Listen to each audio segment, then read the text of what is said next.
ಕನ್ನಡ ಸಂಘಟನೆಗಳು ಈ ದಿನ ಬಹಳ ಬೃಹತ್ ಮಟ್ಟದಲ್ಲಿ ಇವತ್ತು ಹೋರಾಟವನ್ನು ಹಮ್ಮಿಕೊಂಡಿದ್ದಾವೆ. ಕರ್ನಾಟಕ ಬಂದ್ಗೆ ಯಾವುದೇ ರೀತಿಯಾದಂತಹ ಪೊಲೀಸ್ ಇಲಾಖೆ ಇರ್ಬೋದು ಅಥವಾ ಸರ್ಕಾರ ಇರ್ಬೋದು ಯಾವುದೇ ರೀತಿ ಸಪೋರ್ಟ್ ಅನ್ನು ಮಾಡಿಲ್ಲ. ಆದರೆ ನಾವು ಬಂದ್ ಮಾಡೇ ತೀರ್ತೀವಿ, ನಮ್ಮ ಹಕ್ಕನ್ನ ನಾವು ಕೇಳ್ತೀವಿ ಅಂತೇಳಿ ಇವತ್ತು ಕನ್ನಡ ಪರ ಸಂಘಟನೆಗಳು ಇವತ್ತು ಪ್ರತಿಭಟನೆಯನ್ನು ಮಾಡ್ತಾ ಇದ್ದಾರೆ. ಇದ್ರ ಬಗ್ಗೆ ಮಾತಾಡೋಕೆ ಕನ್ನಡ ಹೋರಾಟಗಾರ ಕುಮಾರ್ ಅವರು ನಮ್ಮ ಜೊತೆ ಇದ್ದಾರೆ. ಕುಮಾರ್ ಅವರು, ಈಗ ನೀವು ರಾಜ್ಯ ಸರ್ಕಾರ ಈಗಾಗಲೇ ಮನೆಗಳಿಗೆ ನುಗ್ಗಿ ಪೊಲೀಸ್ ಅವರು ಏನು ಕಾರ್ಯಕರ್ತರುಗಳನ್ನ ವಶಪಡಿಸ್ಕೊಳ್ಳೋದು, ನೋಟಿಸ್ಗಳನ್ನ ಕೊಡೋದು, ಹಿಂಸೆಗಳನ್ನ ಕೊಡ್ತಾ ಇದ್ದಾರೆ. ಇದು ನೇರವಾಗಿ ರಾಜ್ಯ ಸರ್ಕಾರ ಹೋರಾಟಗಾರನ ಹತ್ತಿಕ್ತಾ ಇದ್ದಾರೆ.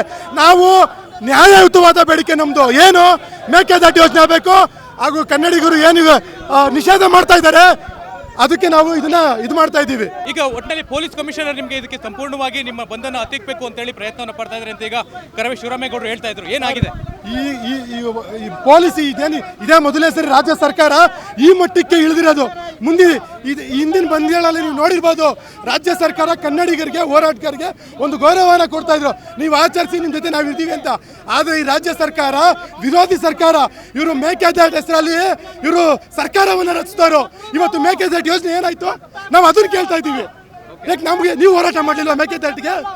ಸರ್ಕಾರ ಹತ್ರ ಬಂದ್ರೆ ಈಗ ನೀವು ಮಾತ್ರ ಇಲ್ಲಿಂದ ಕಾರ್ಪೊರೇಷನ್ ಇಂದ ಟೌನ್ ಹಾಲ್ಗೆ ಜಾಥಾ ಹೋಗ್ತಾ ಇದ್ರಿ, ಆದ್ರೆ ಇನ್ನೂ ಕೂಡ ಬಹಳಷ್ಟು ಹೋರಾಟಗಾರರು ಬಂದಿಲ್ಲ. ಬರ್ತಾರೆ ಸರ್, ಇನ್ನು ಬೇಜಾರು ಜನ ಬರ್ತಾ ಇದ್ದಾರೆ. ಯಾವ ರೀತಿ ತಯಾರಿ ಆಗಿದೆ ಸರ್? ತಯಾರಿ ಎಲ್ಲ ಬಹಳ ಚೆನ್ನಾಗಿತ್ತು. ಆದರೆ ಸರ್ಕಾರವೇ ಮುಂದೆ ನಿಂತು ಪೊಲೀಸ್ ಕಮಿಷನರ್ ಅವ್ರನ್ನ ಪೊಲೀಸನ್ನು ದುರ್ಬಳಕೆ ಮಾಡಿಕೊಂಡು ಸಾರ್ವಜನಿಕ ಹೋರಾಟವನ್ನು ಹತ್ತಿಕ್ಕುವಂತ ಕೆಲಸ ಮಾಡಿದ್ದಾರೆ.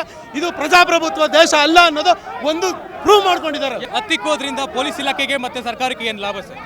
ಅವ್ರ ಲಾಭ ಲೂಟಿ ಹೊಡೆಯೋದೇ ಅವ್ರ ಲಾಭ. ಈ ರಾಜ್ಯದ ಉದ್ಯೋಗ ಕನ್ನಡಿಗರಿಗಲ್ಲ, ಈ ರಾಜ್ಯದ ನೀರು ಕನ್ನಡಿಗರಿಗಲ್ಲ, ಈ ರಾಜ್ಯದ ನೆಲ ಕನ್ನಡಿಗರದಲ್ಲ. ಹಾಗಾಗಿ ಇಲ್ಲಿ ಗೋಮಾಳ ಜಾಗ ಹೋಗಿದೆ. ಯಾರು ಬೇಕಾದ್ರೂ ಬರ್ಬೋದು, ಇಷ್ಟ ಬಂದಷ್ಟು ತಿನ್ಬೋದು, ಇಷ್ಟ ಬಂದಷ್ಟು ಮೇಯ್ಬೋದು. ಅವರು ತಿನ್ನೋದಕ್ಕೆ, ಲೂಟಿ ಹೊಡೆಯೋದಕ್ಕೆ ಕನ್ನಡಿಗರನ್ನ ಹತ್ತಿಕ್ಕೋ ಕೆಲಸವನ್ನ ಮಾಡ್ತಾ ಇದ್ದಾರೆ. ಈಗಾಗಲೇ ತಮ್ಮನ್ನ ಬಂಧಿಸ್ತಾ ಇದ್ದಾರೆ. ಇದ್ರ ಬಗ್ಗೆ ಪ್ರತಿಭಟನೆಗಳನ್ನ, ನ್ಯಾಯವನ್ನ ಹತ್ತಿಕ್ತಾ ಹೋದ್ರೆ ಕನ್ನಡಿಗರಿಗೆ ಕನ್ನಡ ನೆಲದಲ್ಲಿ ನ್ಯಾಯ ಕೇಳಿದ್ರೆ ನಾವು ಹೋಗಿ ಮಹಾರಾಷ್ಟ್ರ ಸರ್ಕಾರನ ಕೇಳೋಕ್ಕಾಗತ್ತಾ ಅಥವಾ ಕೇರಳ ಸರ್ಕಾರವನ್ನು ಕೇಳೋಕ್ಕಾಗತ್ತಾ? ನಮ್ಮ ರಾಜ್ಯದ ದಣಿ ಹತ್ರ ಹೋಗಿ ನಾವು ನಮ್ಮ ಮುಖ್ಯಮಂತ್ರಿ ಹತ್ರ ನ್ಯಾಯ ಕೊಡಿಸಪ್ಪ, ಯಾಕಪ್ಪ ಮಹಾರಾಷ್ಟ್ರದಲ್ಲಿ ನಮ್ಮ ಬಸ್ ಕಂಡಕ್ಟರ್ಗಳಿಗೆ ಹೊಡೆದ್ರು, ಯಾಕಯ್ಯ ನಮ್ಮ ಗಡಿ ವಿವಾದ ಮಾಡ್ತಾರೆ, MESನವರು ಶಿವಸೇನೆಯವರು ಪುಂಡಾಟಿಕೆ ಮಾಡ್ತಾರೆ ಅಂತ ಕೇಳಿದ್ರೆ ನಾವು ಇನ್ಯಾರನ್ನ ನ್ಯಾಯ ಕೇಳಬೇಕು? ನ್ಯಾಯ ಕೊಡಿಸ್ಬೇಕಾಗಿರೋ ಪೊಲೀಸ್ನವರೇ ನಮ್ಮನ್ನೆಲ್ಲ ಹತ್ತಿಕ್ಕಿ ತಗೊಂಡೋಗಿ ಇವತ್ತು ಪ್ರತಿಭಟನೆಯೇ ಹತ್ತಿಕ್ತಾ ಇದ್ದಾರೆ. ಇದು ಹಿಂಗೆ ಮುಂದುವರೆದ್ರೆ ಇದು ಮಾಮೂಲಿ ಪ್ರಜಾಪ್ರಭುತ್ವ ರಾಜ್ಯ ಆಗೋದಿಲ್ಲ, ಇದು ಗುಂಡ ರಾಜ್ಯ ಆಗ್ತದೆ. ಒಂದು ರೀತಿ ನೀವು ಎಲ್ಲೇ ಹೋರಾಟಗಾರರು ನಮ್ಮ ಕರ್ನಾಟಕ ಶಾಲನ್ನ ಓದ್ಕೊಂಡು ಎಲ್ಲೇ ಒಬ್ರು ಕಾಣಿಸಿದ್ರು ಕೂಡ ಅವ್ರನ್ನೆಲ್ಲರೂ ಕೂಡ ಬಸ್ಸಿಗೆ ತುಂಬಿಕೊಂಡು ಹೋಗ್ತಾ ಇರ್ತಕ್ಕಂಥ ಕೆಲಸ ನಡೀತಾ ಇದೆ ಬೆಳಿಗ್ಗೆಯಿಂದ. ಅದ್ರ ಬಗ್ಗೆ ತಾವು ಏನನ್ನ ಹೇಳಬೇಕು? ನಾಡನ್ನ ಉಳಿಸತಕ್ಕಂಥ ಕೆಲಸ ಮಾಡ್ತಾ ಇದೀವಿ ಹೊರತು ನಿಮ್ಮಂತೆ ನಾವು ನಾಡನ್ನ ಲೂಟಿ ಹೊಡೆಯೋ ಕೆಲಸ ಮಾಡ್ತಾ ಇಲ್ಲ. ನಾಡಿಗೋಸ್ಕರ ಬಿಸಿಲಲ್ಲಿ ನಾವು ಕೂತ್ಕೊಂಡು ಕೆಲಸ ಕಾರ್ಯವನ್ನು ಬಿಟ್ಟು ನಮ್ಮ ನೆಲ, ನಮ್ಮ ಜಲ, ನಮ್ಮ ಜನ ಅನ್ನೋ ಕಾರಣಕ್ಕೋಸ್ಕರ ನಾವು ಬಂದಿದ್ದೀವಿ. ನಾವು ನಮ್ಮ ನಾಡನ್ನ ರಕ್ಷಣೆ ಮಾಡ್ಕೊಳ್ದೆ ನಿಮ್ಮ ಮೇಲೆ ನಂಬಿಕೆ ಇಲ್ದಾಗ ನಾವೇ ರಕ್ಷಣೆ ಮಾಡ್ಕೋಬೇಕಾಗುತ್ತೆ. ನಮಗನ್ನಿಸ್ತಾ ಇದೆ ಇದು ಕೇವಲ ಹೋರಾಟ ಇಲ್ಲಿಗಲ್ಲ, ನಾವೆಲ್ಲರೂ ಜೈಲ್ ಬರೋ ಚಳುವಳಿ ಮಾಡಬೇಕಾಗ್ತದೆ. ಜೈಲನ್ನು ತುಂಬಿಸ್ಕೊಳ್ಳಿ ಕನ್ನಡಿಗರನ್ನ ಅಂತ, ಅಥವಾ ವಿಧಾನಸೌಧವನ್ನು ನಮಗೆ ಬಿಟ್ಕೊಡಿ, ಕನ್ನಡಿಗರು ನಮ್ಮ ರಾಜ್ಯವನ್ನು ನಾವೇ ಆಳ್ಕೋತೀವಿ, ನಾವೇ ಸರಿ ಮಾಡ್ಕೋತೀವಿ. ಸರ್ಕಾರಕ್ಕೆ ಹಾಗೂ ಪೊಲೀಸ್ ಇಲಾಖೆಗೆ ಏನು ಹೇಳಕ್ ಬಯಸ್ತೀರಾ? ಇದು ಪ್ರಜಾಪ್ರಭುತ್ವ, ಸಂವಿಧಾನಬದ್ಧವಾಗಿ ಪ್ರತಿಯೊಬ್ಬ ಮನುಷ್ಯನಿಗೂ ನ್ಯಾಯ ಕೇಳುವಂಥ ಅಧಿಕಾರ ಇದೆ. ಆರ್ಟಿಕಲ್ 21 ಆರ್ಟಿಕಲ್ 14 ನಮಗೆ ಸಂಪೂರ್ಣವಾದಂಥ ಹಕ್ಕನ್ನು ಕೊಟ್ಟಿದೆ. ಈ ಹಕ್ಕನ್ನು ಕಸಿದ್ರೆ ಇದು ಸಂವಿಧಾನ ವಿರೋಧಿ. ನೀವು ಕೂಡ ಜನಗಳಿಂದ, ನಮ್ಮಿಂದನೇ ಆಯ್ಕೆ ಬಂದಂಥ ಸರ್ಕಾರ, ದಯಮಾಡಿ ನಮ್ಗೆ ಅವಕಾಶ ಮಾಡಿಕೊಡಿ. ಖಂಡಿತ ಇಲ್ಲಿ ಗಮನಿಸಬಹುದು. ಈಗಾಗಲೇ ಕಾರ್ಯಕರ್ತರನ್ನ ಯಾವ ರೀತಿಯಾಗಿ ಪೊಲೀಸ್ ಇಲಾಖೆ ಯಾವ ರೀತಿಯಲ್ಲಿ ಅವ್ರನ್ನ ಎತ್ತಾಕೊಂಡು ಹೋಗೋ ಕೆಲಸವನ್ನ ಮಾಡ್ತಾ ಇದ್ದಾರೆ ಅಂತೇಳಿ ಕರ್ನಾಟಕ ರಕ್ಷಣಾ ವೇದಿಕೆಯ ಕಾರ್ಯಕರ್ತರು ಇಲ್ಲಿ ನ್ಯಾಯಕ್ಕಾಗಿ ಇವತ್ತು ನೆಲ, ಜಲ, ಭಾಷೆ ಹಾಗೂ ಅವರ ಹಕ್ಕುಗಳಿಗೋಸ್ಕರ ಇವತ್ತು ಪ್ರತಿಭಟನೆಯನ್ನ ಮಾಡ್ತಾ ಇದ್ದಾರೆ. ಇವತ್ತು ಟೌನ್ ಹಾಲ್ನಲ್ಲಿ ಪ್ರತಿಭಟನೆ ಒಂದು ಶಾಂತಿ ರೀತಿಯಲ್ಲಿ ಮಾಡಬೇಕು ಅಂತೇಳಿ ಎಲ್ಲ ರೀತಿಯಂತ ಒಂದು ಸಿದ್ಧತೆಯನ್ನ ಮಾಡ್ಕೊಂಡಿದ್ರು. ಆದರೆ ಆ ಸಿದ್ಧತೆಯನ್ನ ಸಂಪೂರ್ಣವಾಗಿ ಪೊಲೀಸ್ ಇಲಾಖೆ ಹತ್ತಿಕ್ಕಬೇಕು ಅಂತೇಳಿ ಸಂಪೂರ್ಣವಾಗಿ ಯಾವ ರೀತಿ ಅಂದರೆ ಕರ್ನಾಟಕ ರಕ್ಷಣಾ ವೇದಿಕೆ ಕಾರ್ಯಕರ್ತರು ಕೇವಲ ಒಂದು 100 ಜನ ಇರ್ಬೋದು, ಆದರೆ ಇಲ್ಲಿ ಪೊಲೀಸ್ ಇಲಾಖೆ ಒಂದು 1000 ಜನರು ಇಲ್ಲಿದ್ದಾರೆ ಅಂತಲೇ ಗಮನಿಸ್ಬೋದು. ನೋಡಿ ಯಾವ ರೀತಿಯಾಗಿ ರಕ್ಷಣಾ ವೇದಿಕೆಯ ಕಾರ್ಯಕರ್ತರನ್ನ ಯಾವ ರೀತಿ ಬಸ್ಸಿಗೆ ತುಂಬಿಕೊಂಡು ಹೋಗ್ತಾ ಇದ್ದಾರೆ ಅಂತೇಳಿ ತಾವು ಗಮನಿಸ್ಬೋದು. ಸಂಪೂರ್ಣವಾಗಿ ಪೊಲೀಸ್ ಇಲಾಖೆ ಇದರಲ್ಲಿ ಈಗಾಗಲೇ ರಕ್ಷಣಾ ವೇದಿಕೆ ಕಾರ್ಯಕರ್ತರು ಹೇಳ್ತಿದ್ದಾಗೆ ಹಾಗೂ ರಕ್ಷಣಾ ವೇದಿಕೆಯ ಅಧ್ಯಕ್ಷರು ಕೂಡ ಹೇಳ್ತಾ ಇದ್ರು, ದಯಾನಂದ್ ಅವರು ಪೊಲೀಸ್ ಕಮಿಷನರ್, ಬೆಂಗಳೂರಿನ ಕಮಿಷನರ್ ಸಂಪೂರ್ಣವಾಗಿ ನಮ್ಮ ಹೋರಾಟವನ್ನು ಹತ್ತಿಕ್ಕೋಕೆ ಪ್ರಯತ್ನವನ್ನು ಪಡ್ತಾ ಇದ್ದಾರೆ. ಆದರೆ ನಾವು ನಮ್ಮ ಹೋರಾಟವನ್ನು ಮಾಡೇ ಮಾಡ್ತೀವಿ. ಇವತ್ತು ನಮ್ಮ ಜಾಥಾ ಸಂಪೂರ್ಣವಾಗಿ ಟೌನ್ ಹಾಲಿಂದ ಫ್ರೀಡಮ್ ಪಾರ್ಕ್ವರೆಗೂ ಕೂಡ ಇತ್ತು. ಆದರೆ ನಮಗೆ ಯಾವುದೇ ರೀತಿಯಾದಂಥ ಒಂದು ಜಾಥಾವನ್ನು ಮಾಡೋಕ್ಕೆ ಬಿಟ್ಟಿಲ್ಲ. ಆದರೆ ಇವರು ಯಾವುದೇ ರೀತಿಯಂಥ ಒಂದು ಸಿದ್ಧತೆಯನ್ನು ಮಾಡಿಕೊಂಡು ನಮಗೆ ಯಾವುದೇ ರೀತಿಯಂಥ ಒಂದು ಅರೆಸ್ಟನ್ನು, ಬಂಧನವನ್ನು ಮಾಡಿದ್ರು ಕೂಡ ಯಾರು ನಮ್ಮನ್ನು ಬಳ್ಳಾರಿ ಜೈಲ್ಗೆ ಹಾಕಲಿ ಅಥವಾ ಪರಪ್ಪನ ಅಗ್ರಹಾರಕ್ಕೆ ಹಾಕಲಿ ಅಥವಾ ಯಾವುದೇ ಬೆಂಗಳೂರಿನ ಯಾವುದೇ ಮೂಲೆಗೆ ತಗೊಂಡೋಗಿ ನಮ್ಮನ್ನು ಬಂಧನ ಮಾಡಲಿ, ನಾವು ಮಾತ್ರ ಯಾವುದೇ ಕಾರಣಕ್ಕೂ ಕೂಡ ನಮ್ಮ ಹೋರಾಟವನ್ನು ಅರ್ಧಕ್ಕೆ ಬಿಡೋದಿಲ್ಲ. ನಾವು ನಮ್ಮ ಹಕ್ಕನ್ನ ಪಾಲಿಸ್ತೀವಿ ಕರ್ನಾಟಕದಲ್ಲಿ. ನೀವು ಯಾವ ರೀತಿಯಾದಂಥ ಒಂದು ಬಂಧನವನ್ನು ಮಾಡ್ತೀರಾ, ಎಲ್ಲಿಗೆ ಹಾಕ್ತೀರಾ, ನೀವು ಏನು ಬೇಕಾದರೂ ಮಾಡ್ಬೋದು. ಪೊಲೀಸ್ ಅವ್ರಿಗೆ ಆ ಒಂದು ಸ್ವಾತಂತ್ರ್ಯ ಇದೆ.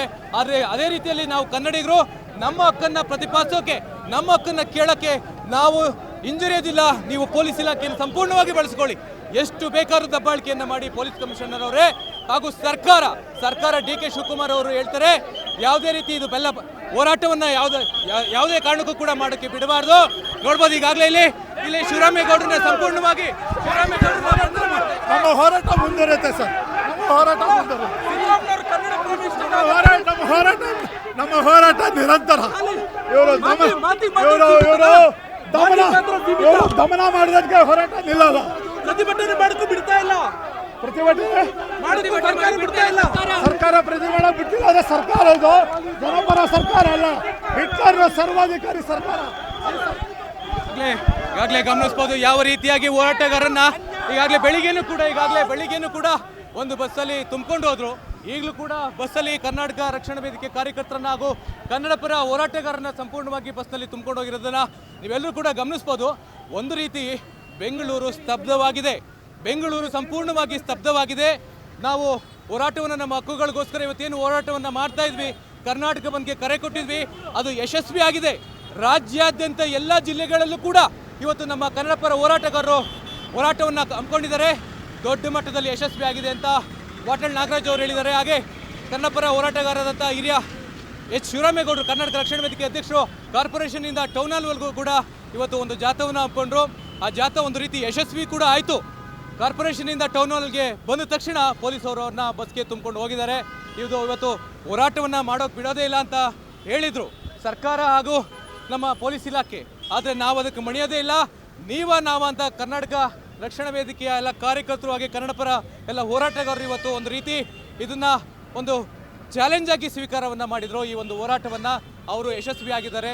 ಸಂಪೂರ್ಣವಾಗಿ ಬೆಂಗಳೂರು ಸ್ತಬ್ಧವಾಗಿದೆ ಅಂತಲೇ ಹೇಳ್ಬೋದು. ಕಾದ್ ನೋಡೋಣ ಹೋರಾಟಗಾರರ ಈ ಒಂದು ಹೋರಾಟಕ್ಕೆ ಸರ್ಕಾರ ಮಣಿಯುತ್ತಾ ಅವರ ಬೇಡಿಕೆಗಳನ್ನ ಈಡೇರಿಸುತ್ತಾ ಅಂತೇಳಿ. ಕ್ಯಾಮ್ರಾಮನ್ ಚೇತನ್ ಜೊತೆ ಚನ್ನಕೇಶವ್, ಜನತಾ ಮೀಡಿಯಾ, ಬೆಂಗಳೂರು.